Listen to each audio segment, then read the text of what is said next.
رفیق من رفیق نیم راه بوده، هرچی بدی دیده دلم از خوبی خودش بوده. چرا خاموش می اومدم پشت سر دنبال تو تاریکی ندید ولی چشمای تو عشق من همیشه درد سرم درد و بلا توی سرم، برو زخمی نشی دارم دلم رو میشکنم، پشت سرت دارم میام واسه عروس گردونتا، عروس خانم مبارکه جشن عروس گردونتا.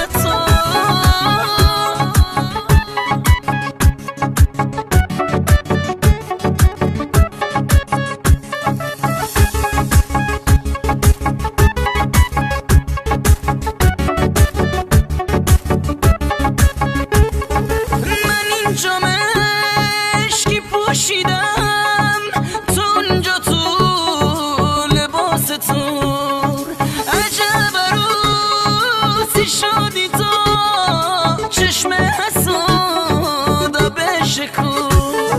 خودم دیدم چجور داره تو رو نوازش میکنه، طفلی دلم برای من خدا رو خواهش میکنه.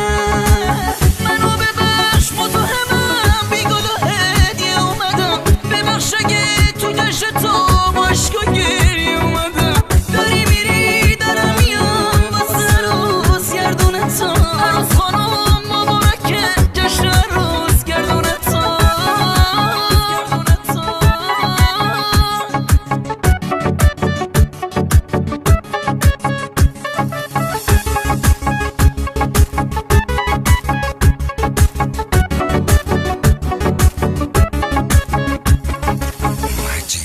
علی